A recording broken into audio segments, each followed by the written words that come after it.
Senior Vice President, Education and Training of ICB, for presiding over this session. His leadership and moderations will ensure a focused, engaging, and productive discussions. Dear members, I encourage you to actively engage in the session, listen attentively, and participate in the discussion segment. Your interaction will make this program more meaningful and rewarding for everyone. I'll also urge the department responsible to organize this kind of CPD similar to this kind of today in future and quite frequently for our members. With these words, I once again welcome you all and wish the webinar every success. Now I'd like to request the session chairman to kindly take over the proceedings. Thank you. Assalamu alaikum. Thank you, Mr. President. Respected President, learned paper presenter, our beloved panelists, respected members, ladies and gentlemen. Assalamu alaikum. I'm honored to be chairing this session. And at the very outset, I would like to congratulate our paper presenter that a very timely topic that he's going to present in front of us, covering his knowledge and experience dealing with this matter. And I hope our members will learn a lot out of that. And if they have any question towards the end of this session, there will be question and answer sessions. They will be learning more from their queries and questions. Before we start, let me take you to a segment that talks about the total span of the program. We have got 4 segments. The initial part that President started, then I'm following through. The next part would be keynote paper presentation. The next part would be panel discussion, and the final and concluding part would be question and answer session with vote of thanks from our office colleagues. So that's in a nutshell. Our program would, as stipulated, that program would start at 6 o'clock, would end at 7:30, spanning over 1.5 hours time. So I hope our paper presenter and other members joining this particular program would maintain their time while speaking. So having said that, let me take this advantage to introduce our today's paper presenter, Mohammad Shofikul Alam FCA, my colleague in the council. Shofik is a fellow member of Institute of Chartered Accountants as well as that of ICMAB. Shofik has got, huge working experience in different corporates.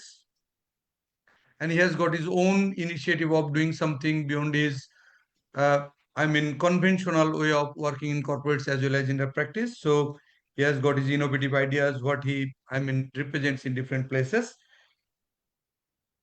Shofik's, educational background that covers MBS in accounting from University of Dhaka. He happens to be, guest lecturer in, notably IBA, Dhaka University, our beloved institute, ICAB, ICSB, BPMI, and other leading organizations. He has got number of awards to his credit. One is something he was declared CFO of the year 2017, President's Award for Industrial Development 2021. So he has got many other things to introduce. I think it is better that let's listen to him and his prudence of apprising us of his knowledge and experience would introduce him more. So that's all in a nutshell about Shofik. May I move forward? Shofik, please, over to you. Thank you. Thank you, sir. Thank you, Session Chairman, sir. Thank you, Mr. President. Our council colleagues, ICAB officials, and most importantly, today's, the audience, respected members of our beloved institute, ICAB. In fact, it is my great privilege and honor to present such a topics with the audience. I like to start today's session without further delay. Definitely Monir ভাই, আমার বোধহয় আমার ইয়েটা দেখা যাচ্ছে, presentation স্লাইডটা। হ্যাঁ জি। দেখা যাচ্ছে, একটু ফুল স্ক্রিন মোডে দিয়ে দেন, ওকে প্রেজেন্টেশন মোডে। ওকে, থ্যাংক ইউ মনির ভাই। Implementation of IFRS for SMEs. Interesting হচ্ছে যে আইএফআরএস ফর এসএমই সারা পৃথিবীতে যে দেশীয় ডোমেইন আছে, অর্থাৎ সারা পৃথিবীতে যেখানে আইএফআরএস যেসব কান্ট্রিগুলোকে ইমপ্লিমেন্ট করেছে, এটাকে আইএফআরএস এর ভাষায় বলা হয় jurisdiction.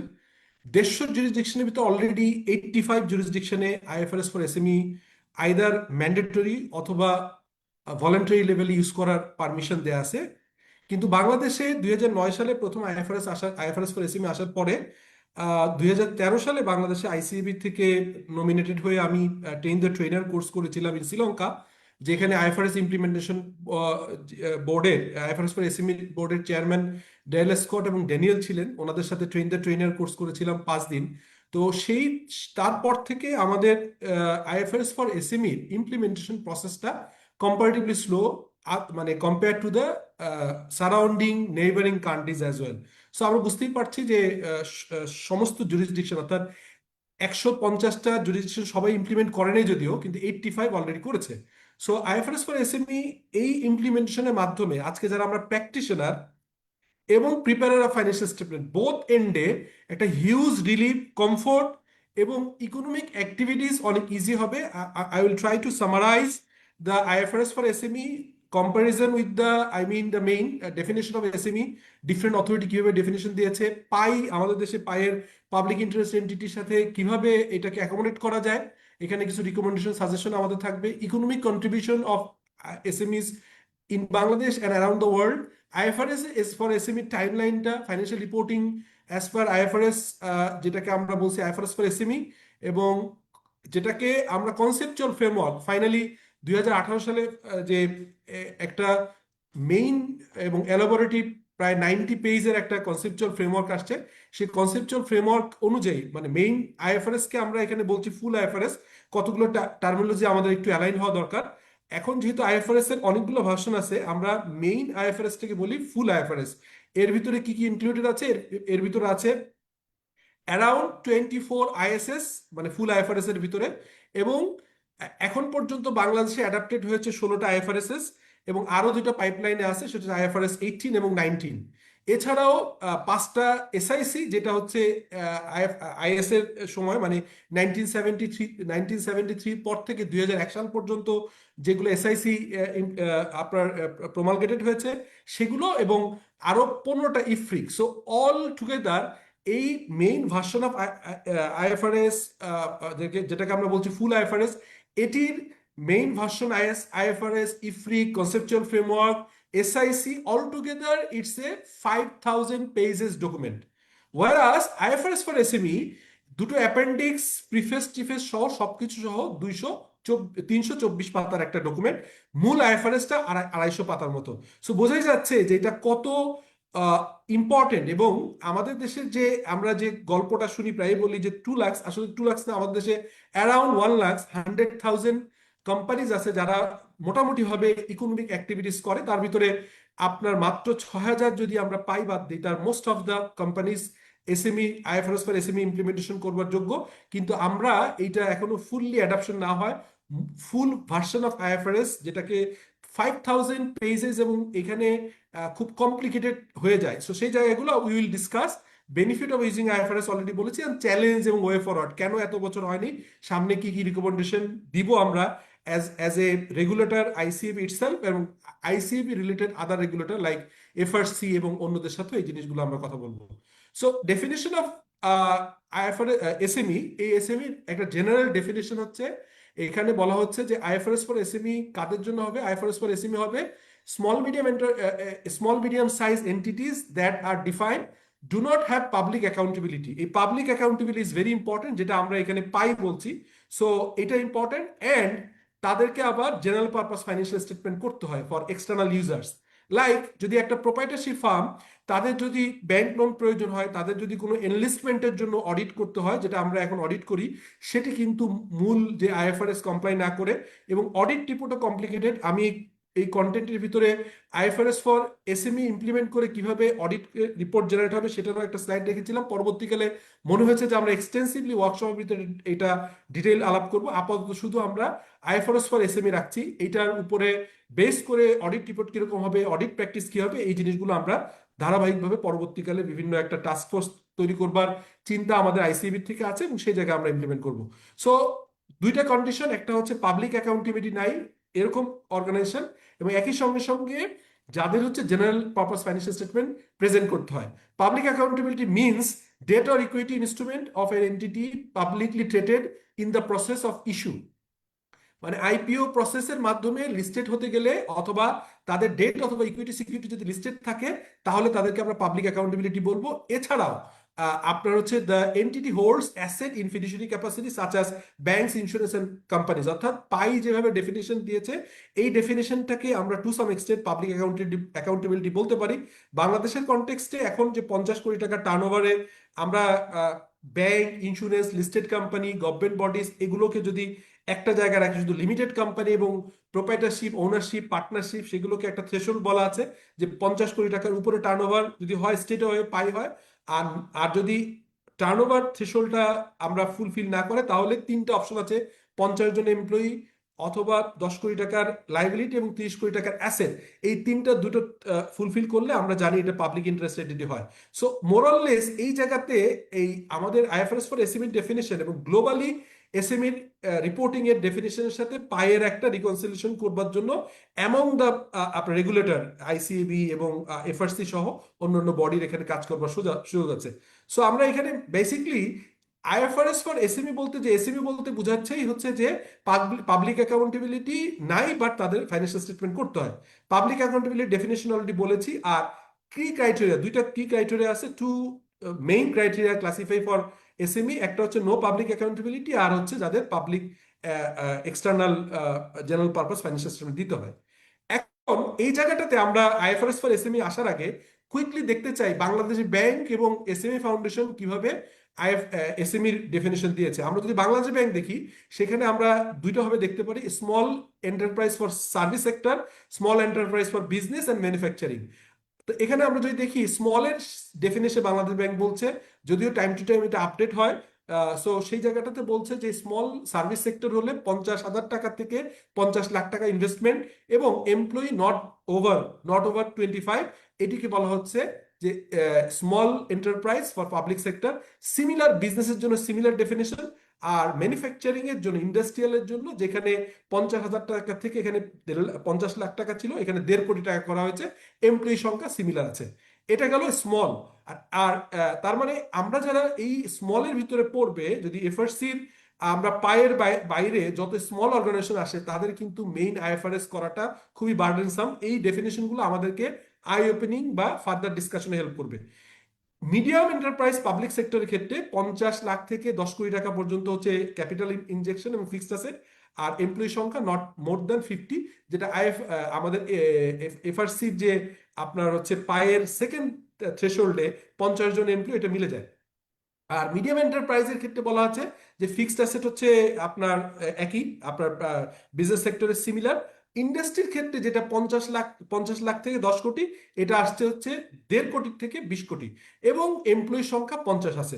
So two some extent খেয়াল করেন, আমরা যে অ্যাসেট থ্রেশহোল্ড বলছি 30 কোটি টাকার উপরে পাই, অলরেডি আমরা এখানে দেখতে পাচ্ছি যে মিডিয়াম স্মল কোনোটারই কিন্তু 30-এর উপর নয়।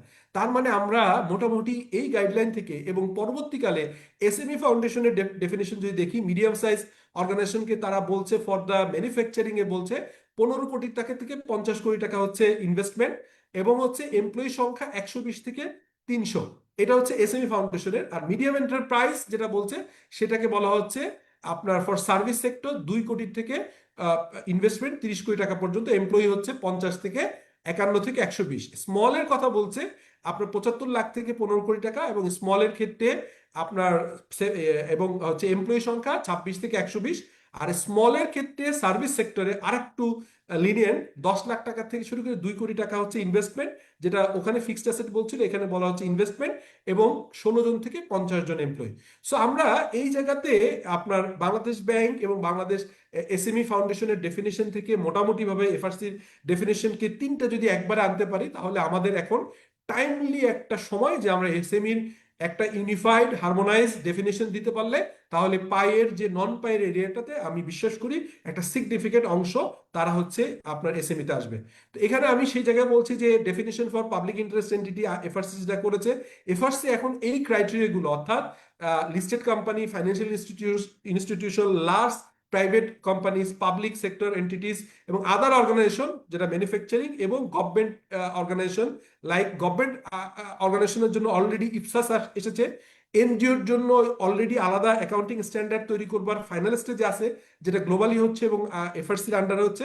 এখন মেইন যে বিজনেস, সার্ভিস, ম্যানুফ্যাকচারিং, এই জায়গায় এসে আমরা যদি পাই, নন পাই, অথবা পাই ভার্সেস এসএমই ডেফিনেশনটাকে আমরা কি একটা জায়গা আসতে পারি, তাহলে আমার মনে হয় যারা লিস্টেড কোম্পানিজের বাইরে নন পাই হবে তাদের জন্য এই জিনিসটা আমরা ইজিলি করতে পারি। এখন আপনার একটা ব্রেকডাউন যদি দেখি যে ইকোনমিক অ্যাক্টিভিটিসে আমাদের কেন এত ইম্পর্টেন্ট, গ্লোবালি যদি দেখি ইকোনমিক আপনার একটা প্রেজেন্স হচ্ছে SME sector globally average 90% contribute করে ওভারঅল বিজনেসের। তাদের যদি 100 টাকার ব্যবসা হয়, 90% আসে হচ্ছে এসএমই থেকে। আমাদের দেশে সেটা 70% প্লাস, 75% ডিফারেন্ট ইনফরমেশন বিভিন্ন জায়গায় আছে।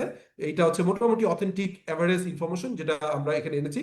আর এসএমই জেনারেট করে হচ্ছে এমপ্লয়মেন্ট জেনারেট করে 50%, যেটা বাংলাদেশে আবার উল্টা। বাংলাদেশে যেহেতু অটোমেশন নাই, এখানে লেবার ইন্টেন্সিভ, এই কারণে এখানে দেখা যাচ্ছে যে এসএমই সেক্টরে 85% ইন্ডাস্ট্রি কাজ করে। বড় অর্গানাইজেশন, বড় ম্যানুফ্যাকচারিং বড় অর্গানাইজেশনগুলো যেহেতু অটোমেশন আছে, কিন্তু স্মল এবং মিডিয়াম সাইজ অর্গানাইজেশনে 85% এমপ্লয়মেন্ট জেনারেট করে।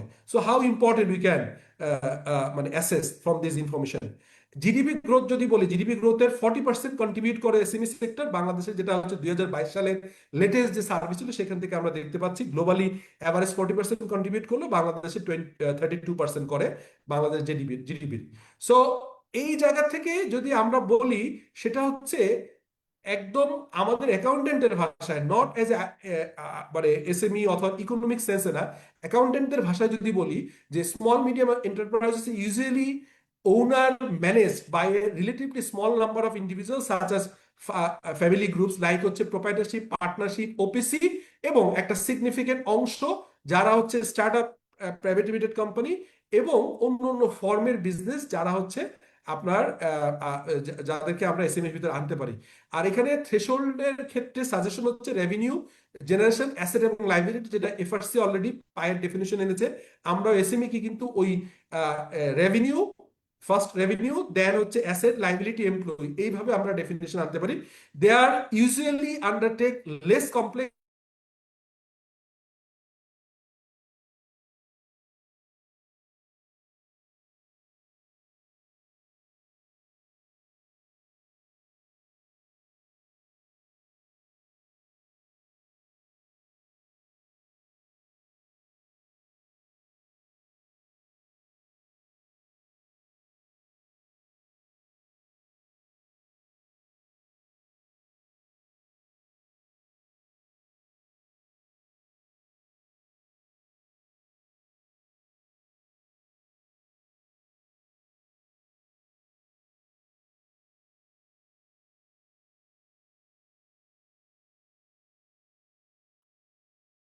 স্যার, আপনাকে আমরা শুনতে পাচ্ছি না।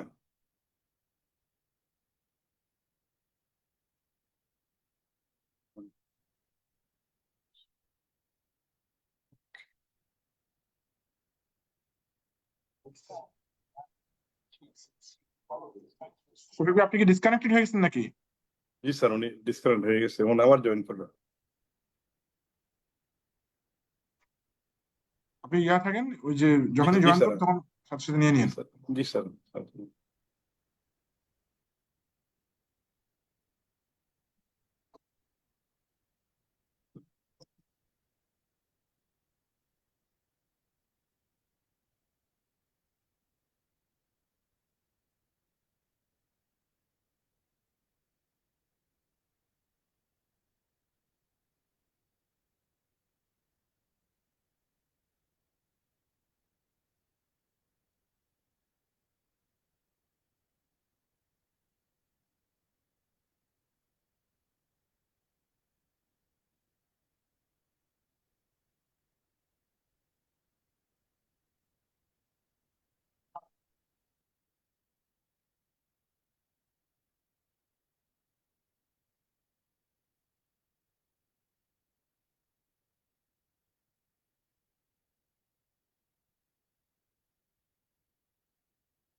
আপনি ডিসকানেক্টেড হয়ে গেছেন মনে হয়।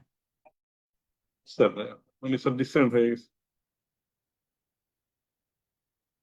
ডিসকানেক্টেড হয়ে গেছিলাম, আমি ঢুকছি এখন। আচ্ছা ঢুকেন ঢুকেন তাড়াতাড়ি ঢুকেন, হ্যাঁ ঠিক আছে।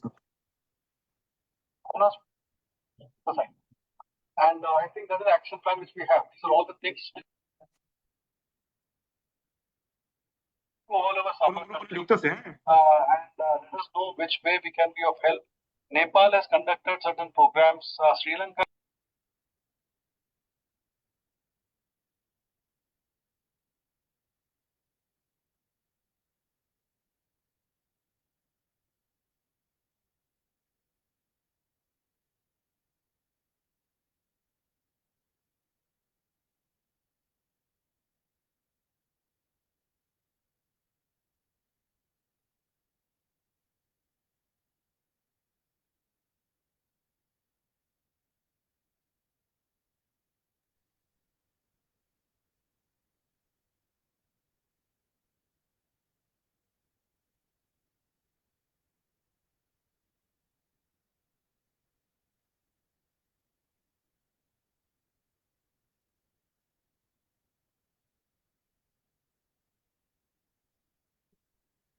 মাহবুব ভাই, আমাকে শোনা যাচ্ছে এখন?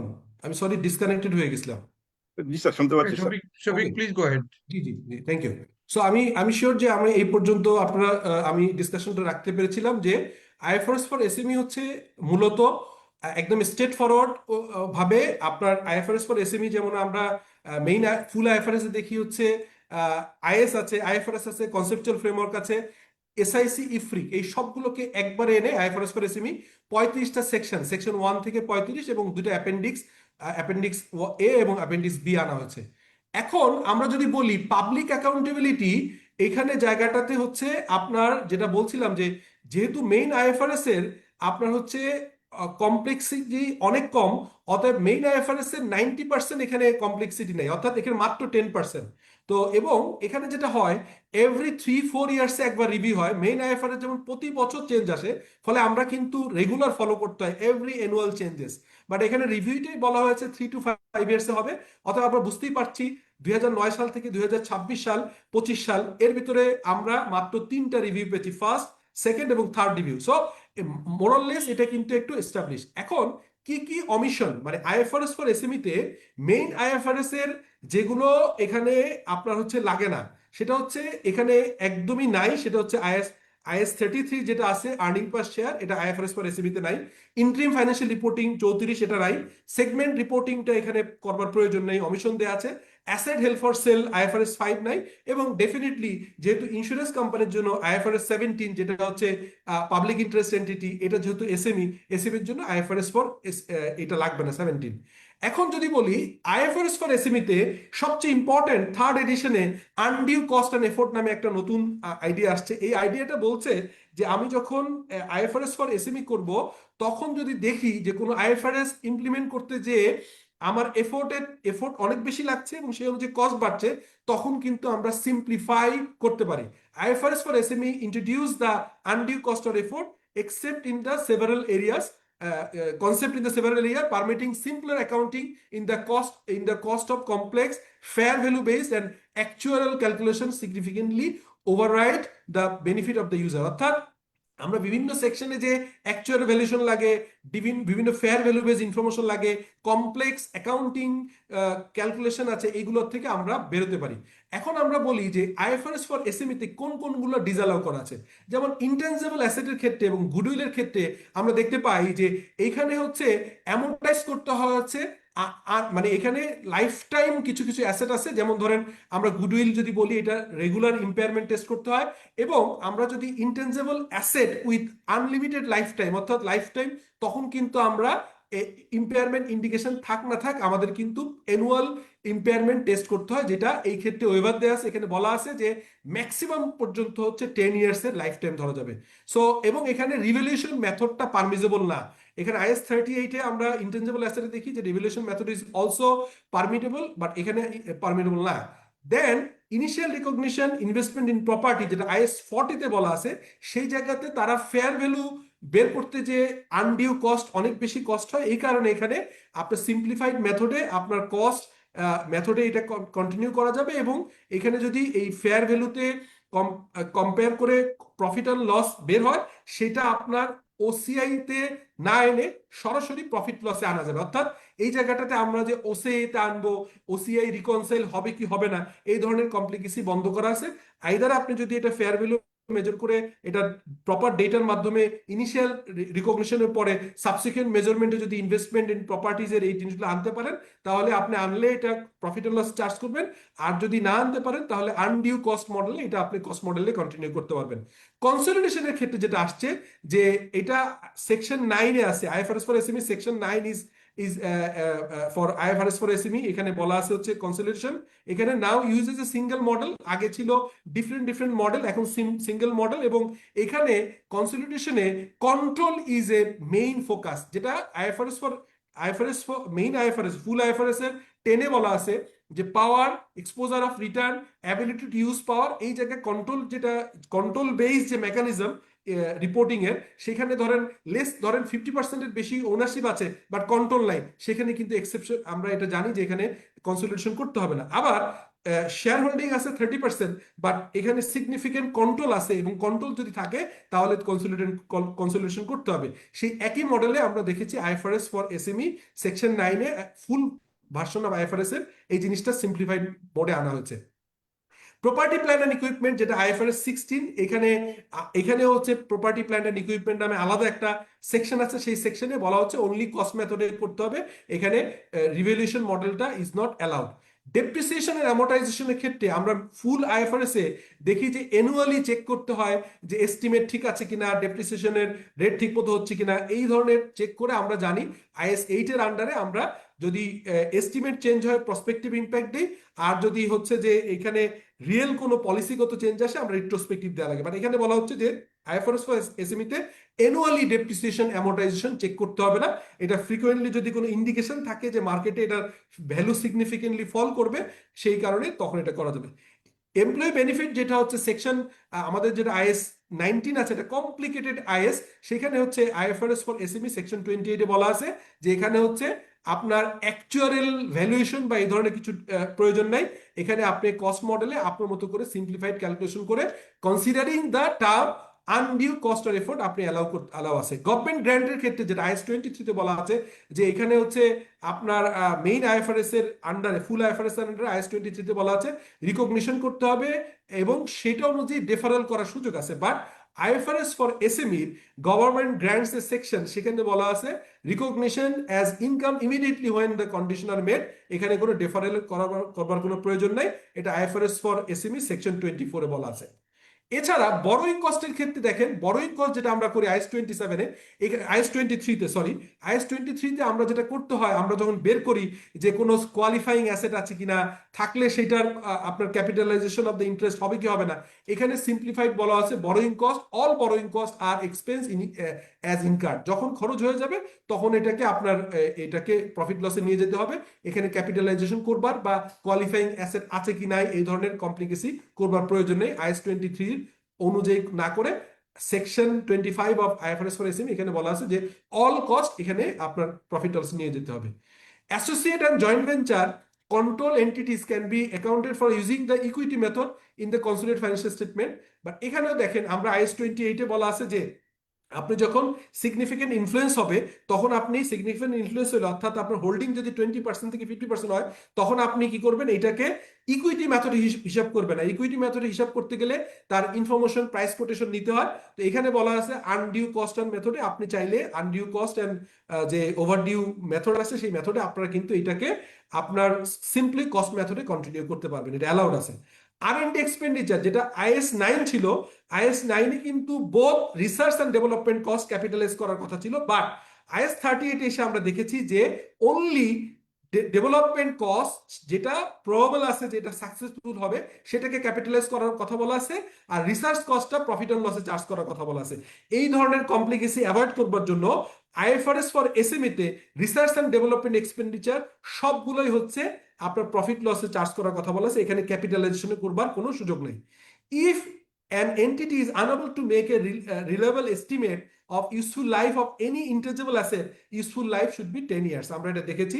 লিজের ক্ষেত্রে কি বলা আছে দেখেন, আইএফআরএস ফর এসএমই তে আমরা যখন মেইন আইএফআরএস 16 করি, আমার মনে আছে আইসিবি সহ আমাদের বিভিন্ন অথরিটি এটা 2-3 বছর লেগেছে এই কমপ্লিকেসি অ্যাভয়েড করবার জন্য।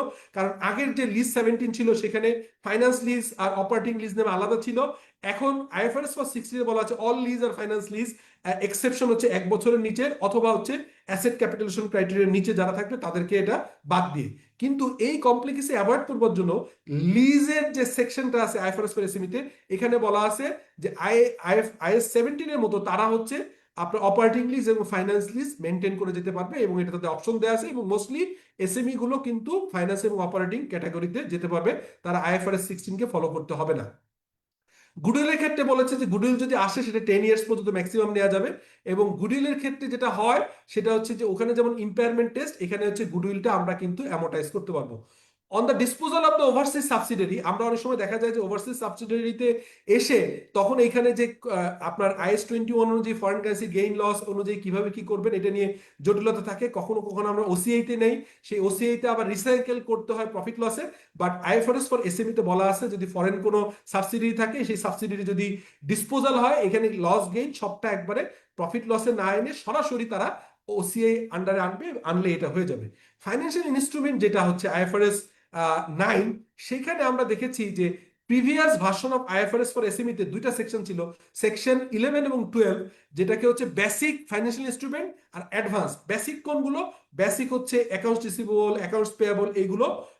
আর অন্যগুলো ছিল হেজ এন্ড আদার সিকিউরিটিজ, যেগুলো ছিল যেটাকে আমরা ডেরিভেটিভ বলি, সেটা ছিল সেকশন 12। এখন সেকশন 11 এবং 12 মার্জ করে একটা সেকশন আসছে সেকশন 11, এবং সেকশন 12 নতুন একটা ইনসার্ট হয়েছে, আমরা একটু পরেই দেখবো, সেটা হচ্ছে ফেয়ার ভ্যালু মেজারমেন্ট। সো আমরা বলতে পারছি সিম্পল যে আইএফআরএস 9 যেরকম কমপ্লিকেটেড, এখানে হচ্ছে যে কোনোটা অ্যামোর্টাইজ কস্ট, কোনোটা হচ্ছে প্রফিট থ্রু ওসিআই, এবং কোনোটা হচ্ছে profit through profit and loss, মানে প্রফিট এন্ড লস, আবার কখনো কখনো ওসিআই কে রিকনসাইল করা, এই ঝামেলাগুলো অ্যাভয়েড করবার জন্য আইএফআরএস ফর এসএমই যেটা simplified, it is aligned with IFRS 9, but simplifier এটা কস্ট মডেল এবং ইম্পেয়ারমেন্টের মাধ্যমে আমরা এটা করতে পারবো। অত বেশি 3টা অপশন যেতে হবে না।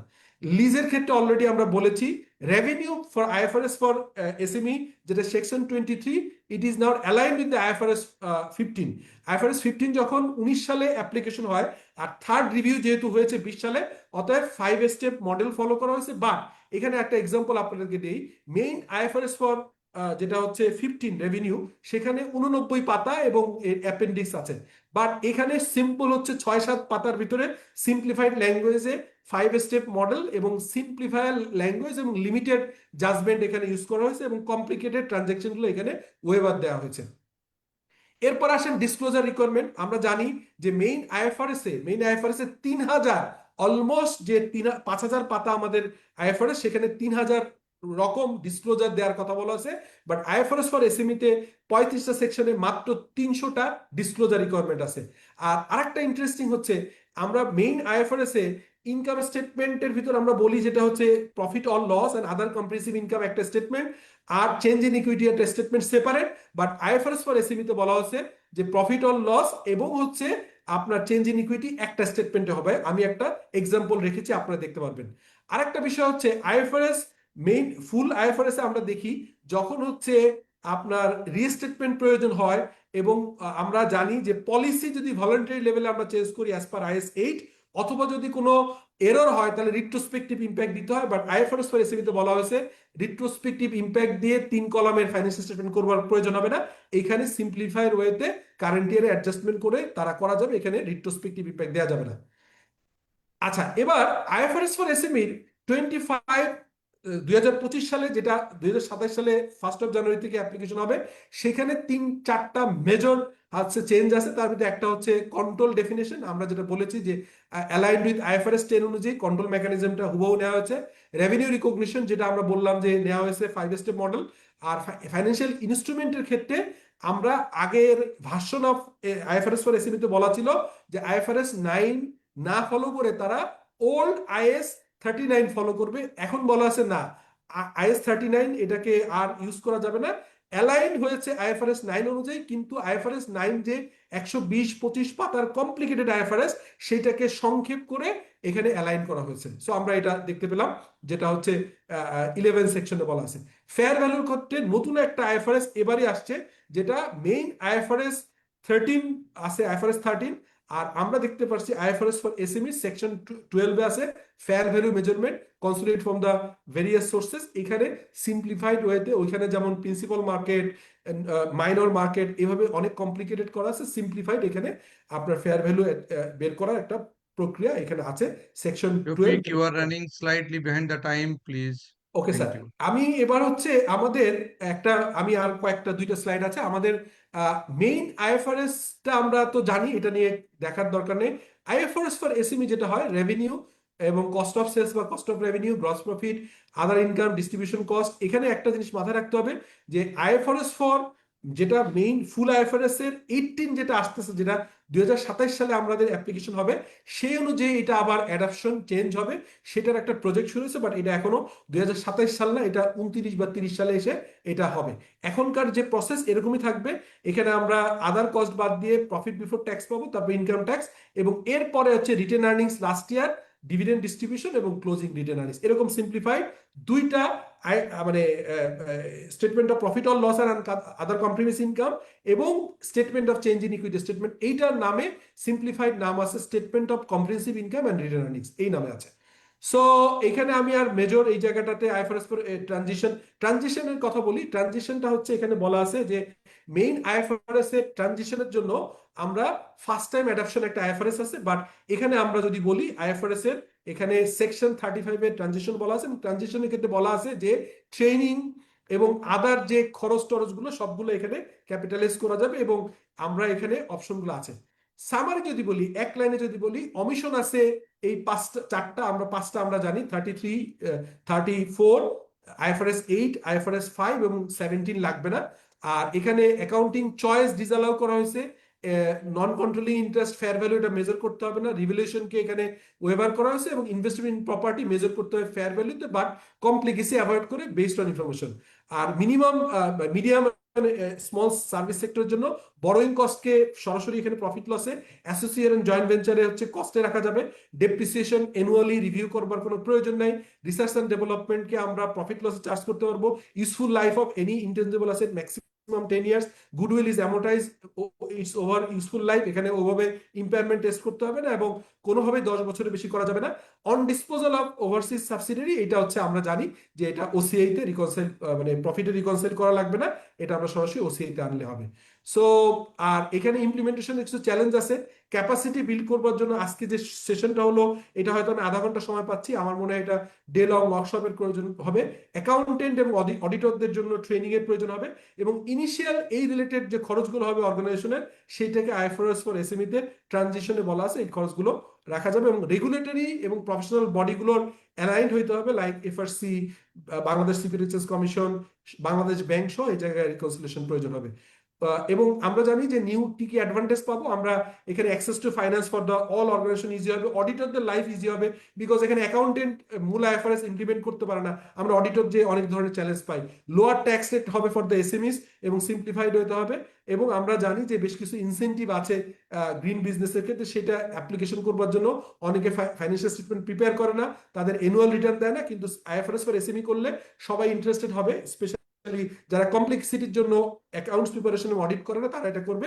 এবং ট্যাক্স ফাইলিং সিম্পলিফাই হবে এনবিআর এর সাথে, এখানে একটা প্রজেক্টে কাজ করতে হবে। অ্যাডভান্টেজ গুলো আমরা জানি, ডিসঅ্যাডভান্টেজ একটা আছে, সেটা যদি আইএফআরএস ফর এসএমই তে ফাইন্যান্সিয়াল স্টেটমেন্ট তৈরি করা হয় আর ইন্ডাস্ট্রির অন্য কোনো অর্গানাইজেশন যদি ফুল আইএফআরএস করে, তখন কম্পারিজনে কিছু চ্যালেঞ্জ আসতে পারে। এটা ছাড়া সবই মোটামুটি advantage. Thank you for giving me the opportunity, Honorable Session Chairman, ICB President, ICB Council colleagues, and respected audience of today's session. Thank you. Thank you, Shafik. Wow, it's great. It was quite extensive, and I'm sure the audience, I mean, including myself, we have got huge insights of what to do, what I mean, really, I mean, offers us in terms of challenge and opportunities. So moving forward, we have got expert panelists who are supposed to speak out a little bit, picking up certain ideas and thoughts from Shupik's presentation and their own understanding of this IFRS for SMEs. We had our initial plan that Sheikh Tariq Johir would be the first panelist, but due to certain reasons, we have to change it. Now, our council colleague Munirujjaman would speak out. Let me do a very short introduction of Munirujjaman. Munirujjaman FCA, our current vice president and my council colleague for 25-28. Munirujjaman is managing partner of Alom M. Jaman and Company. Munir has got certain amount of experience working for corporates in the role of CFO and other positions. I mean, he's a very dynamic one. He has got huge interest in learning and disseminating his experience and exposures. So I'd like to listen to him. Munir, over to you. Thank you. Thank you. Thank you, respected session chair, honorable president of ICAB, distinguished keynote speaker, fellow discussion, and respected member of the institute. Good evening. Assalamu alaikum. At the outset, I would like to express my sincere appreciation to the paper presenter for his insightful and thought-provoking presentation, which has significantly enriched our knowledge, how it is important and relevant to this topic. It is indeed a privilege for me to be part of this important discussion on IFRS for SME, a topic that not only technical in nature but deeply connected to the future of Bangladesh economics and the sustainability of our accounting profession. We know Bangladesh transition toward to LDC graduation and ICE $2 trillion economy, or our financial reporting must speak global language. However, we must have to acknowledge that a one-size-fits-all accounting framework cannot serve a diversified economy like Bangladesh. We know that the heartbeat of our economy is SME. SME needs a framework that is proportionate, practical, and convenient. Bangladesh today is a 460 billion US dollar economy, aspiring to become a upper middle income country by 2031.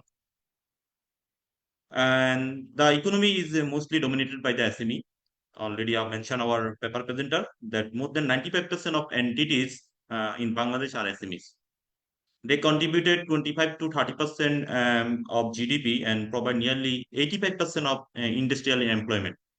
So how important SME performance in the reporting, financial reporting, we understand. Yes, most SME financial statements are prepared only for tax compliance, bank financing, or internal use of management. Applying full IFRS is for these entities is excessive complexity, highly compliance cost, and limited practical perceivable value. Because most of the entities owners are thinking that they don't understand why they need to comply with the IFRS, where banking and other only look at their balance sheet for the PL and profit or collateral. So they think that simplified accounting standard is more important for their business, and they can adopt this easily. As our paper presenter nicely presented all the relevant provision of the IFRS for SME, and I know that he showed us how it simplified the major provisions or major guidance. Like one thing, IFRS for inventory, which IS2, said that the detail overhead should be absorption, item-wise NRV testing, movement of writers of downer, reversal, extensive disclosure. But IFRS for SME said that only the cost should be method weighted average, and it would be cost would be lower of the selling value or estimated selling price and less the cost to sell. So it's very simple. Similarly, IFRS for revenue recognition is a simplified for the IFRS for SME that already discussed by our learned paper presenter. That earlier it was only simplified that the should be delivered the services or delivered the goods to be treated as a revenue. But now five-step model, that is IFRS 15 covered, that also simplified in to recent amendment. And lease, we know that leasing has changed IFRS for 16, partially for recognition the any kind of agreement beyond the 1 year is considered as a finance lease. Like a OPs we have taken for SME, they should be considered as a finance lease if we want to follow the IFRS for 15. But IFRS for SME said it only does like a rented operational release that already mentioned our learned keynote speaker. But why we arranging this webinar, we have a plan that we need to bring the surface the discussion, because ICB has a role, a pivotal responsibility for implementing the IFRS for SME in Bangladesh. ICB must not act as only regulator, but as a national catalyst. ICB can lead by the developing Bangladesh specific IFRS for SME implementation guidance, prepare illustrators of financial statement and model chart of accounts, workshop training, and creating awareness, and quality financial reporting, reduce the key gated risks and improves bankability. However, implementation is not easy, cannot be solved by ICB alone. We need a great alliance. ICB and FRC as the standard setter and the regulator, ICB and Financial Reporting Council must align on the adoption roadmap, implementation roadmap. BSEC and Bangladesh Bank, we have seen that there is a definition from Bangladesh Bank for SME, SMP, but we need this regulator to recognize IFRS for SME compliance report for non-listed subsidiaries and bank clients. SME Foundation, we know the SME Foundation act as a breeze, they are a breeze to the entrepreneur. We need them to translate the benefits of this standard from accounting jargon to business value. Therefore, I strongly propose to formation a IFRS implementation task force, national implementation task force. Not only ICB implementation task force, it should be a national implementation task force. Focus on establishing a legal SME definition for financing and national reporting, setting a clear acceptability threshold, issuing simplified audit guidelines, less complex entities, developing standard SME financial statement, introducing phase implementation roadmap. But the current reality in Bangladesh, we know that already our paper presenter said that there is a various definition of SME. So we need to address the elephant in the room. Who will we talk about IFRS, but who exactly in SME in Bangladesh, we don't know. The Industrial Policy 2016, Bangladesh Bank and Income Tax have all of the different yardsticks, asset, employees, and turnover. Without unified legal framework for financial reporting SME, we have a risk inconsistent applications. We need clear threshold, regulatory SME definition to ensure that right entities are getting right applications. As a result, we face simple but critical question: who should apply IFRS for SME? Who should apply full IFRS? Key implementation challenges from perspective of our professional knowledge. 5 major challenges are there: absence of legal SME identification framework, limited awareness among the entrepreneurs, perceived high compliance cost, shortage of trained professional accountant, lack of simplified audit guidelines for SME and LC, less complex entities. Many SME owners said the inability of the professional accountant is the major challenges for implementation the financial reporting as per standard. So we should have a plan how to help the business owners to get their expertise in their accounting department. So one thing, there is another thing we have to discuss. Our presenter said that side by side implementation of IFRS for SME, but auditor perspective, we need the guidelines for less complex entities. Applying full ISA requirement in small entities often result in excessive documentation, increase audit cost, and reduce value perception. We all acknowledge that the audit quality in Bangladesh mainly deteriorated because of quality of financial reporting. So if we implement the IFRS for SME, the simplified financial statement will help the auditor to identify the gap and reporting accordingly. Now, if they report then a company did not follow the IFRS 16, IFRS 15, that doesn't make sense the owners of the entity. They don't know anything about that. So we need to guideline how to implement audit for less complex entity. So before going to close my space, let me say one thing. IFRS for SME is not a light version of accounting. It is a right version of accounting for Bangladesh. Let us move from discussion to digitization and documentation. If we empower SME with transparent reporting, we don't just the business, we don't just help the businesses, but build a more resilient Bangladesh. ICB is ready and lead the journey, but success requires collective commitment from all stakeholders. From the ICB perspective, we can ensure that we'll engaging our stakeholders, our regulators, how to implement this IFRS with a specific timeline, and we believe that our members will cooperate with us accordingly. Thank you, Shashank sir, for giving the opportunity to say something about IFRS for SME. Thank you. Thank you, Monil. Very well spoken. And you have added certain additional ideas and thoughts towards way forward. Now it's Tarek's turn. Sheikh Tarek Johir. In fact, Tarek is acquainted to me over more than 25 years. রোকন ভাই Tarek সালাম Johir, আলাইকুম। Walaikum Assalam. Sheikh Tarek Johir, partner Ahmed Sheikh Roy and Company.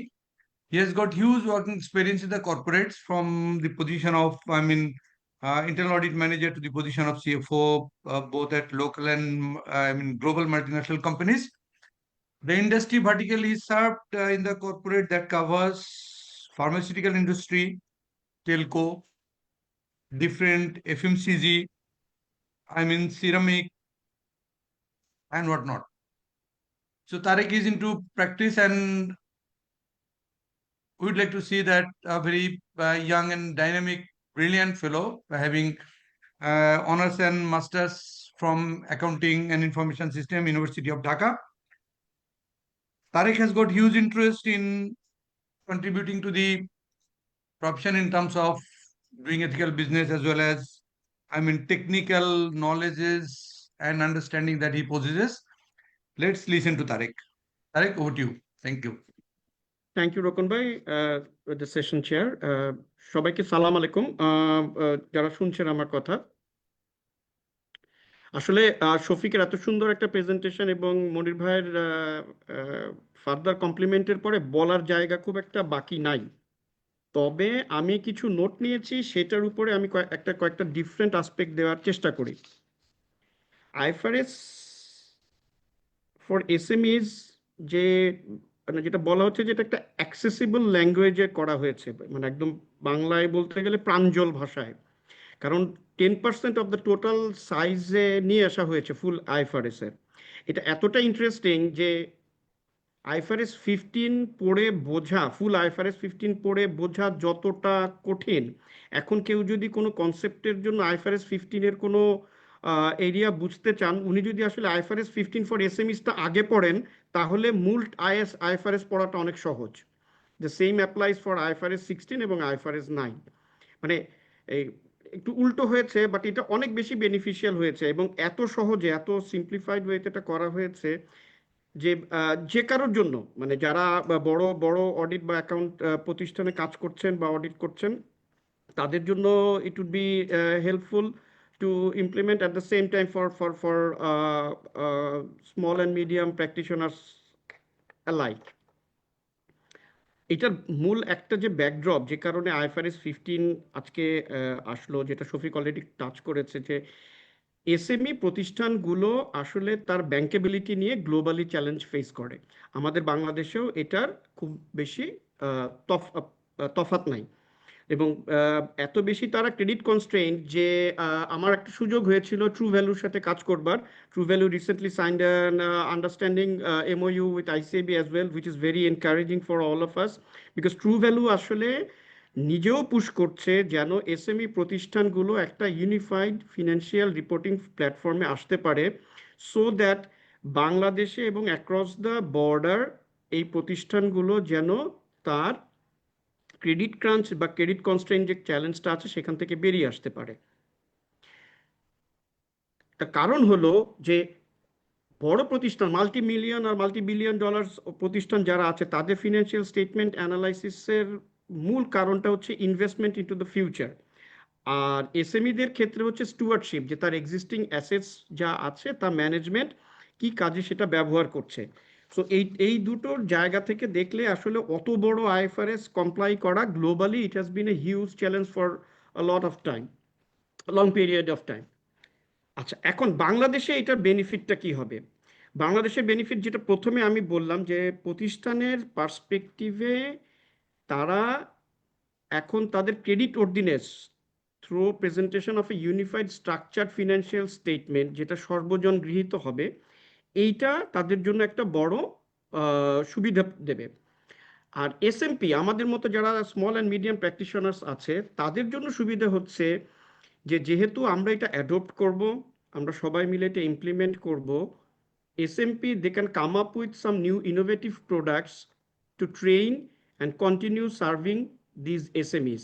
Because আমরা যে বড় বড় নাম্বারগুলো দেখলাম, আমরা রিপিটেডলি বলি আরএমজি আমাদের সবচেয়ে বড় কি বলে এটাকে এমপ্লয়মেন্ট জেনারেট করছে। এটা সত্য যে আরএমজি অনেক বড় এমপ্লয়মেন্ট জেনারেট করছে, কিন্তু এসএমইর কন্ট্রিবিউশন কিন্তু হিউজ। এটাকে ছোট করে দেখার কোনো সুযোগ নাই। জিডিপি গ্রোথে তো 1/3 অফ আওয়ার জিডিপি, যেটা শফিক বললো, সেটা already is contributed by SME foundation. তো এত বড় একটা চাঙ্ক যদি আমরা ডিফারেন্ট ইনোভেটিভ প্রোডাক্ট, অ্যান্ড এই প্রোডাক্টগুলো তৈরি করা আবার খুব কঠিন হবে না, কারণ the IFRS that has been promulgated into this, এইটা এতটাই সহজ যে তাদের জন্য প্রোডাক্ট ডিজাইনটাও এসএমপিদের জন্য অনেক ইজিয়ার হবে। আরেকটা ব্যাপার যেটা মনির ভাই বললেন, যে আসলে ফিন্যান্স একটা প্রফেশনাল অ্যাকাউন্টেন্টের কস্ট এসএমই গুলো বিয়ার করতে চায় না বা তাদের জন্য কস্টলি মনে হয়। ফ্র্যাকশনাল সিএফএ কনসেপ্টটা খুব নতুন না, এটা অনেক দিন ধরে আলোচিত হচ্ছে। This can be one product that we can roll out, যে আপনি ফ্র্যাকশনাল সিএফও মডেলে আমাদের এই একটু আপনার অ্যাকাউন্টস, ফিন্যান্স, বুক কিপিং এই জিনিসগুলো একটু গুছিয়ে নেন। সো এবং গুছিয়ে নিলে আপনারই সুবিধা, কারণ হচ্ছে আপনার ক্রেডিট অর্ডিনেন্সটা বেড়ে যাবে, অ্যাক্রস দ্য প্ল্যাটফর্ম এটা ডিসকাশনটা সহজ হবে। আরেকটা অপরচুনিটি আমি যেটা দেখি বাংলাদেশে, সেটা হচ্ছে যে অ্যাকাউন্টিং সফটওয়্যার। আমি আসলে এই ব্যাপারটার প্রতি বেশি প্যাশনেট, সেই জন্য বিভিন্নভাবে আমি আসলে এটার পিছনেই কথাবার্তা বলি। যেহেতু আইএফআরএস ফর এসএমইস খুব সিম্পলিফাই করা হয়েছে এবং এটা 3 বছর পর্যন্ত এটার কোনো পরিবর্তন হবে না। সো গ্লোবাল প্ল্যাটফর্মে ক্লাউড অ্যাকাউন্টিং সফটওয়্যার যেগুলো আছে, যেটার কোনো হিউজ ইনভেস্টমেন্টের মোটেই প্রয়োজন নাই, সেইটা যেমন ইমপ্লিমেন্ট করা এসএমইদের জন্য খুব সহজ হবে। লোকাল সফটওয়্যার ডেভেলপ যারা করছেন বা করবেন, আমি জানি কয়েকজন মেম্বার এরকম বেশ কিছু প্রজেক্ট তারা রান করছেন, তাদের জন্য this could B a huge window of opportunity. কারণ 3 বছর পর্যন্ত তারা যে কোডিং স্ট্রাকচার তৈরি করবেন, যে চার্ট অফ অ্যাকাউন্টস তৈরি করবেন, যেভাবে অ্যাকাউন্টিং সফটওয়্যারটা রান করবেন, অ্যাটলিস্ট 3 বছর পর্যন্ত এটা কোনো পরিবর্তন নাই, কোনো অ্যানুয়াল মেনটেনেন্স কস্টের ব্যাপার নাই, অবসোলেসের রিস্কও অনেক কম। আর যেটা মনির ভাই অলরেডি বলেছেন, বা শফিকার প্রেজেন্টেশনেও ছিল, যে যখন আমার একটা unified structure of financial statement হচ্ছে, NBR gets a big benefit, because তার ট্যাক্স নেটটা আসলে অনেক ওয়াইডেন্ড হবে। Comparison of financial statements over the years যেহেতু একই স্ট্রাকচারে থাকবে, সেটা কম্পেয়ার করাটাও এসএমইর মতো এত বড় একটা বিজনেস সেগমেন্টের জন্য অনেক বেনিফিশিয়াল হবে for the tax authorities to widen its tax bracket and collect more revenue for the country. আমরা এখন ইমপ্লিমেন্টেশন কিভাবে করব? এখন প্রথম কথা হচ্ছে যে বাংলাদেশে আসলে কোনো সময় টাকার কোনো সমস্যা ছিল না, it's always about the integration and management. IFRS for SME implement করতে গেলে টোন ফ্রম দ্য টপ অন্য সবগুলোর মতোই এটার ক্ষেত্রে খুবই ইম্পর্টেন্ট। এখানে টোন ফ্রম দ্য টপ হচ্ছে সব রেগুলেটরস, এবং সম্ভবত এটা একটা খুব খুব দারুণ একটা অপরচুনিটি তৈরি করছে, যখন এফআরসি এবং আইসিএবি শোল্ডার টু শোল্ডার অত্যন্ত ভালোভাবে এবং অত্যন্ত ইফেক্টিভলি এই রোল আউটের কাজটা করতে পারবে। আমি শফিকের প্রেজেন্টেশন থেকে আরেকবার রিপিট করতে চাই, বাংলাদেশে এসএমইর contribution to the GDP is almost 1/3। So এরকম একটা সেগমেন্টে এফআরসি নিশ্চয়ই আগ্রহী হবে কাজ করবার জন্য, এবং আমি নিশ্চিত যে আমাদের প্রেসিডেন্ট এবং তার নেতৃত্বে আমাদের কাউন্সিল ওনারা এটা শোল্ডার টু শোল্ডার ওনাদেরকে সাপোর্ট দেবেন। কারণ হচ্ছে আমাদের সব ধরনের মেধা, লোকবল সবই আছে, আমাদের প্রয়োজন শুধু রেগুলেটরদের টোন, রেগুলেটরদের অ্যালাইনমেন্ট। আমাদের যেমন এসএমই ডেফিনেশনে আমরা 2-3 রকমের ডেফিনেশন পেলাম, এইটা যেমন ফিক্স করা দরকার, একইভাবে NBR, Bangladesh bank, security exchange commission, FRC সবাই যদি একটা স্ট্রাকচারে চলে আসে তাহলে এইটা রোল আউট করাটা খুবই ইফেক্টিভ হবে। এবং ডিভিসি আসার পরে আমরা যেমন ফিনান্সিয়াল স্টেটমেন্ট প্রিপারেশন এবং প্রেজেন্টেশনে খানিকটা উন্নতি দেখতে পাচ্ছি, যদি এই রেগুলেটররা সবাই একসাথে আইসিএবি কে সাথে নিয়ে বা আমরা হ্যান্ড ইন হ্যান্ড যদি আমরা এখানে রোল আউটটা করতে পারি, একই আমাদের আরো অনেক উন্নতি করা যাবে in terms of financial reporting and contributing to the economy. Thank you so much for providing me this opportunity to add some value to this. I hope I could make some points. Thank you everyone. Thank you, Tarek. It was very lucid and understandable. I think again, I would appreciate that two panel speakers spoke in such a way that Shopik's presentation got certain further inputs towards our implementation of this particular IFRS. We are almost towards the end of this session. So we are, behind by 4-5 minutes. So now I'll move to question and answer session, which Mahbub will, moderate, picking up questions and throwing questions to the paper presenter or panelist for answer. That's for a time period of 10 minutes. So Mahbub, we are opening for question and answer sessions. Now time is 7:14, so we may move up to 7:25 or 24. Over to Mahbub and all our audiences to raise their questions. So long as you are using the technology, you may raise your hand. Mahbub will allow you to speak, and then you can raise your question. Let's be precise and precise questions rather than discussing on the matter. Thank you. Okay, thank you, Chairman, sir, session chair. So basically, I have just gone through the chat box and I can find some comments and 2 questions. So I'm read out on behalf of them to make it easier. So Mr. Riazul Hussain ACA, his comments and question is like, in a similar industry, some entities may adopt full IFRS while others apply IFRS for SMEs. Given this scenario, how will ICAB, the apex accounting body of the country, address and resolve the resulting comparability issues? So I think the paper presenter can take the question. Okay, thank you.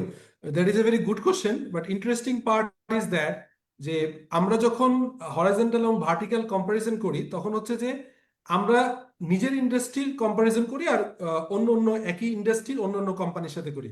So আমরা যখন valuation করি তখনও কিন্তু যখন আমরা comparison নেই, ধরেন যদি আমরা লিস্টেড কোম্পানি হয় তখন আমরা হচ্ছে লিস্টেড কোম্পানিগুলোর থেকে ওইটার সাথে বেঞ্চমার্কিং করি, আর আনলিস্টেড হলে তখন আমরা সেম সাইজ প্রাইভেট অর্গানাইজেশন যাদের পাবলিশ ডকুমেন্ট নিয়ে করি।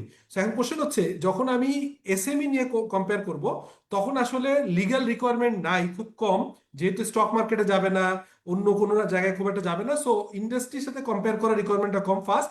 সেকেন্ড হচ্ছে যে যখন সাইজ ওয়াইজ কম্পারিজন করবে তখন নিশ্চয়ই একটা ফার্মাসিউটিক্যালস স্টার্ট আপ যাদের হচ্ছে টার্নওভার কম, সেটার সাথে নিশ্চয়ই স্কোয়ারের কম্পারিজন এমনিও যায় না।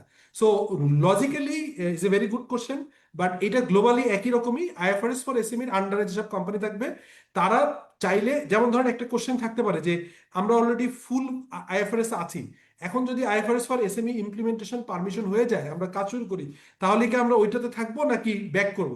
So it's a choice if the threshold is allowed to maintain. বড় কোম্পানিগুলো আইএফআরএস ফর এসএমই করতে পারবে না, কিন্তু ছোট কোম্পানিগুলো চাইলেও মেইন আইএফআরএস কন্টিনিউ করে যেতে পারবে অথবা আইএফআরএস ফর এসএমই করতে পারবে।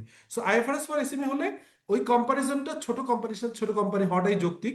আরো একটা পয়েন্ট হচ্ছে যে in terms of comparability major কোনো আপনার ফেসে, ব্যালেন্স শিটের ফেসে বা ইনকাম স্টেটমেন্ট ফেসে মেজর কোনো কম্পারিজন, মানে মেজর যে threshold like turnover, asset, liability, ratio analysis, এগুলো খুব বেশি ইম্প্যাক্ট পড়বে না। বাট কিছু কিছু জায়গায় যেমন ইপিএস ক্যালকুলেশন করতে বা করার কথা বলা হয়নি আইএফআরএস ফর এসএমইতে, সো সেই জায়গাগুলো কিছু কম্পারেবিলিটির অসুবিধা হবে।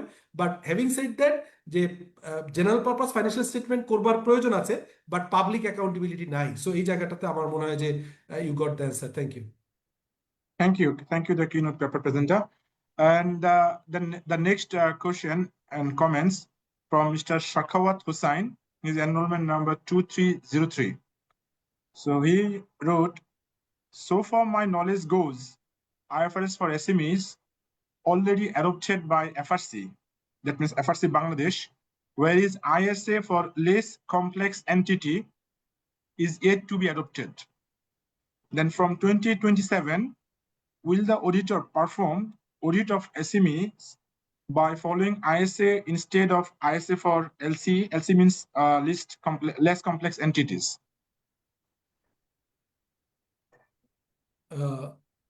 তারেক ভাই কিছু বলবেন? May I repeat the question? বুঝতে পেরেছি। Okay. তারেক ভাই, কোশ্চেনটা হচ্ছে যে ফার্স্ট অফ অল উনি he is rightly articulated, IFRS for SME already adapt করেছে, প্রমালগেট করছে বাংলাদেশে এটা নিয়ে। তো আমরা ওয়েবসাইটেও দেখতে পারবো যে এফআরসির ওয়েবসাইটে আছে।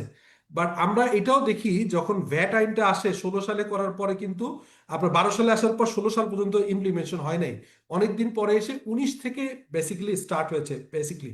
সো আমাদের ক্ষেত্রে এই কমপ্লেক্সিটিটা আছে। প্রথম হচ্ছে আইএফআরএস ফর এসএমই এফআরসির ওয়েবসাইটে আছে, বাট তারা এখন পর্যন্ত কোনো ডাইরেকশন দেয়নি। আমরা আইসিবি থেকেও বলি নাই যে আমরা নন পায়ের জন্য তো অনলি রেগুলেটর, আমরা পায়ের ক্ষেত্রে এফআরসি, সো আমরা কি নন পায়ের জন্য আইএফআরএস ফর এসএমই অপশনটা দিচ্ছি কিনা, আমরা কিন্তু এখন কিছু বলি নাই।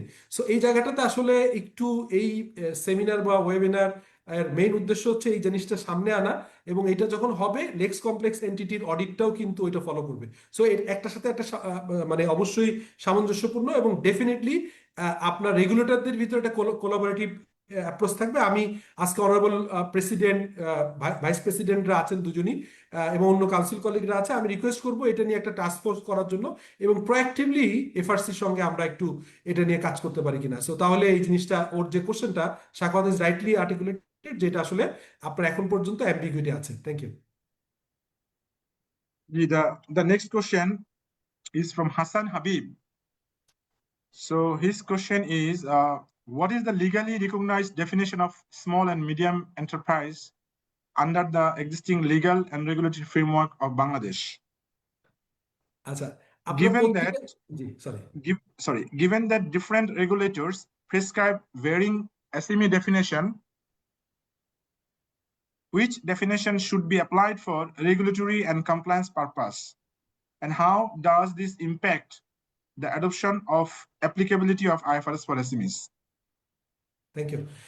এটার ব্যাপারে একটা ইন্টারেস্টিং বিষয় হচ্ছে, আজ থেকে 4-5 বছর আগে আগের যে বাণিজ্য মন্ত্রীর সাথে আপনার এসএমই ফাউন্ডেশন সহ আমাদের এফআরসিও দেখা করেছিল, যে এসএমই ফাউন্ডেশন, বাংলাদেশ ব্যাংক সহ এফআরসি সহ আমরা যে এসএমই ডেফিনিশন ঠিক করার জন্য সেই সময় কিন্তু একটা মিটিংও হয়েছিল, আমরা পত্রিকায় পাবলিশ দেখেছি, বাট এটা সেটেল হয়নি। এটা সেটেল না হওয়ার কারণে আর একটা চ্যালেঞ্জ আছে। আমরা স্টক এক্সচেঞ্জে মেইন মার্কেটে আমরা একটা মার্কেট আছে আমরা জানি, আর একটা মার্কেটকে বলছি এসএমই প্ল্যাটফর্ম। এখন কোশ্চেন হচ্ছে এসএমই প্ল্যাটফর্ম, আমরা বলছি আইএফআরএস ফর এসএমইতে যে আইএফআরএস ফর এসএমই যারা হবে, যারা জেনারেল পারপাস ফাইন্যান্সিয়াল স্টেটমেন্ট আসবে, কিন্তু পাবলিক অ্যাকাউন্টেবিলিটি নাই। কিন্তু বাংলাদেশের স্টক মার্কেটে অলরেডি একটা প্ল্যাটফর্ম আছে যেটা নাম হচ্ছে এসএমই প্ল্যাটফর্ম বা স্মল মিডিয়াম সাইজ, যেটা আমি স্মল ক্যাপ বলছি। যে স্মল ক্যাপে অলরেডি কিন্তু তারা স্মল ক্যাপে পড়ার পরেও ছোট ছোট কোম্পানিগুলো এখানে এনলিস্টেড হচ্ছে, অর্থাৎ তারা কিন্তু হচ্ছে আপনার আপনার পাবলিক অ্যাকাউন্টেবিলিটি আছে। সো এই জায়গাটাতে আমার মনে হয় বিসেক, FRC, ICAB Bangladesh bank, SAB foundation একটা মানে রাউন্ড টেবিল করে ডিসকাশন করে একটা টাস্ক ফোর্স করে সেট করতে হবে। আদারওয়াইজ এটা কিন্তু অনেকগুলো জায়গায় চ্যালেঞ্জ। আপনি এখনো কিন্তু ওই স্মল ক্যাপের যে স্টক মার্কেটে আসছে, কোন কোম্পানিগুলো এখানে যাবে, কোনটা মেইন মার্কেটে যাবে, এটা নিয়েও কোশ্চেন আছে। সো স্মল ক্যাপের বা এসএমইর রিপোর্টিং থাকবে তারা, এবং যখন স্টক মার্কেটে আসবে তখন তারা এসএমই থেকে মেইন ফুল আইএফআরএস চলে যাবে, এটাই হওয়া উচিত। সো এটা আসলে ওনার কোশ্চেনটা রাইট, যে এই কোশ্চেনটা এখনো আমাদের কাছেও এক্সাক্ট অ্যান্সার নাই। জি। Uh, so there's a little question. That is from Wahid Murad Bhai, 1117. I'm very much interested to learn more on it. Can ICB arrange a training session in another day? So I think it's a administrative question. So definitely we'll arrange a workshop type session on IFRS for SME. That is addressed by myself. Okay. And there is no more question in the chat box, and there is no hand raises. So thank you, session chairs. Thank you, paper presenter. Thank you all. It is over to you, session chair. Thank you, sir. Thank you, Mo. We have saved 1 minute from this part. Okay, so now it's my turn to, officially wrap up the session. So I was, in fact, going through the whole session when Shofik was presenting. There are few areas, I'll not go into more details. I think one is something that definition dilemma. We've got different definitions. One is something that IFRS Foundation offers. The next is our Bangladesh Bank, the Central Bank, the SME Foundation. So, just few moments ago, one question was there. Who to really handle this ball game? I think when there are definitions, that throws a dilemma. And we need to fix this dilemma by clearly defining the SMEs. So before that, the country has to find a critical regulator that can kick the ball to roll on the field. Although FRC has adopted that IFRS for SME standards. Perhaps the easiest part of that is adopting something, but the next part is something rolling that ball to be played. Not having clear-cut mandate on the part of respective regulator, I still do not know who is the respective regulator to, blow that fluid to, ring. So I'm sure today onward, our president is connected and other members, our council colleagues. So once we got to learn from Shofik's presentation and our, panelist and spoke very, closely in line with Shofik. So long as this is hugely beneficial with kind of statistics in terms of contributing to the economy, both creating employment as well as, contributing to the GDP. So once it is hugely beneficial and it has been still left, I would say, a bit neglected, I think we need to collectively move forward. Offering ways to, allow people to come in front of implementing it. Listening to Tarek, as he, is speaking about, how to implement it. I think once this, IFRS for SME gets, mandated for the SMEs to implement, I think our SMPs, small and medium practitioners, would get kind of platform to offer their accountancy knowledge to the small industries to implement this simplified standard in their own platforms. Because you see, at the end of the day, we have got 3 different laws that cover implementation of IFRS. One is that BSEC, the second is our income tax, National Board of Revenue, and third is our FRC. I think FRC and BSEC, they've got their different critical domain. FRC talks about, PI. BSEC talks about listed companies. But NBR indiscriminately, they promulgated one law during issuing of Finance Act 2015, changing into the, Section 35 of the then law. Now it is part of 73. So it was something that every individual company submitting returns accompanying their audited FS would go by IFRS. So that was something huge pressure upon the companies, irrespective of their size, revenue in terms of assets and liabilities. I mean, once there is a law, I mean, it was something a compulsion upon the companies, but to my understanding, it has not gone very well so far. Into that, I mean, Finance Ordinance 25, there has been an indication that companies, those who fall under the definition of SME, still there's a question whose definition should be followed. They may follow, I mean, IFRS per SME. So, I mean, that ball has started rolling, but not having very clear boundary, that boundary of the regulator who to really pick that ball to play that 90 minutes game. So that is something you need to fix. We need to fix something. I think I've already cleared the mandating that IFRS SME. I think before mandating, I think that clear cut authority should be defined there. Their definition should be clearly coming from the mouth of the identified regulator. Having said that, I would say as part of the ICB authority, I mean, one of our members raised question that he has got interest to learn, I mean, more about this particular standard. I think this is onus upon the issue of chartered accountants. It is necessary that we offer more and more this kind of seminar symposiums on the topical matters, including this one, so that our members get more equipped in their own field, providing better services to their clientele. That is something always there. And once, I mean, let's say this particular item is getting, I mean, mandatory, I think more and more members would need this kind of support. I mean, building their capacity to support their clientele. So this is in a nutshell from the desk of session chairman. I mean carefully avoided, I mean, going into the more details, so long as, I mean, paper presenter went extensively into the details, followed by our panel speakers. I'll not speak more. Our session would continue till 7:30. So now it is time for our CEO to come forward, offering a closing remarks.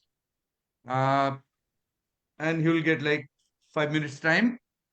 Thank you. Assalamu alaikum, dear members and all individuals connecting to this particular meeting. I'll say goodbye from my side. Over to our CEO, Mr. Subhashish Bosu.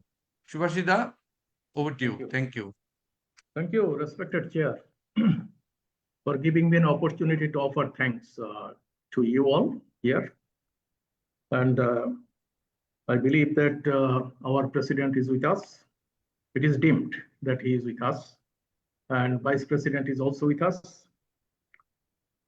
And Session Chairman, Mr. Mohammad Rukunuzzaman, FCA, Vice President, ICAB, Mr. Mohammad Shafiqul Alam, FCA, Council Member, and the paper presenter. Respected panel speakers, Mr. Mohammad Moniruzzaman, FCA, Vice President, and Mr. Sheikh Tariq Johir, FCA, Partner, Ahmed Sheikh Roy and Company Chartered Accountants. So I am very pleased to offer you thanks for your kind deliberation. And I believe that this is a very timely webinar that has taken place today. I understand that there were 2 meetings in the ICAB for all the SMEs and SMPs, those who are actually conducting audits into the SMEs. SMEs are actually varied from country to country because the definition of SME is different depending on the manpower, also capital, etc. I believe that not only SMEs, but the micro and small, medium-sized enterprises should be considered altogether, which is called MIS.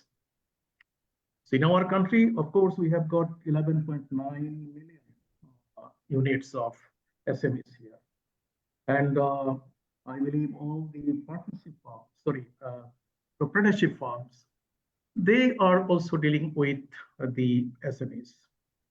As we have heard about the adoption of the IFRS for SMEs, that's a good step that has been taken by the FRC, but implementation is very necessary at this point of time.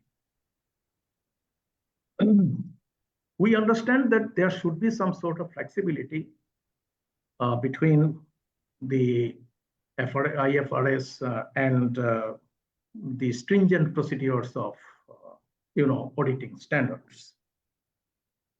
What are the key aspects are that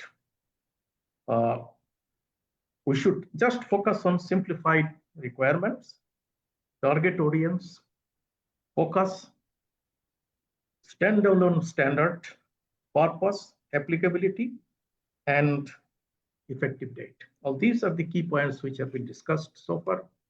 And I am expressing my gratefulness to Mr. Shafiqul Alam FCA for his excellent deliberation on this subject. And I believe all the members who have joined this session have been immensely benefited out of his deliberation.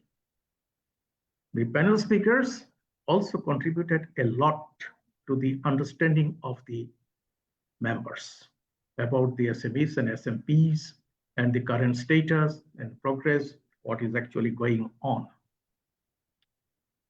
Mr. Rukumarujjaman, FCA Vice President, who is the session chair of today's webinar, he has very skillfully conducted the session.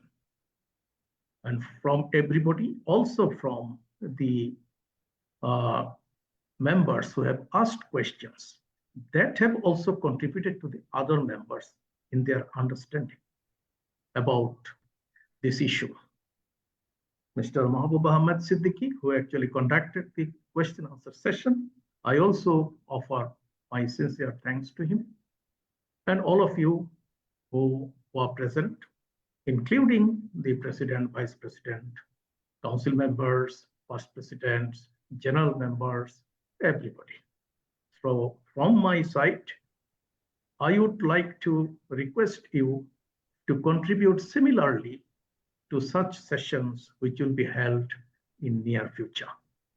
And this kind of seminars, we are actually holding for the benefit of the members because the chartered accountants are required to be updated all the time. There is no end to their education or their professional qualification. So that's why we will continue to hold such seminars, webinars, etc. in future. I hope that you will cooperate, contribute to such sessions for the benefit of the overall accounting profession of the country. Thank you very much. Thank you. Thank you, everyone. I hand over to the session chair to just close the session. Thank you so much. After this particular vote of thanks from our CEO, this formally closes our session. Thank you all. See you again in such session in the days ahead. Assalamu alaikum. Thank you, Rukun Bhai. Thank you, Good Shafiq. evening. Thank you, everyone. Okay, sir. Assalamu alaikum. Assalamu alaikum.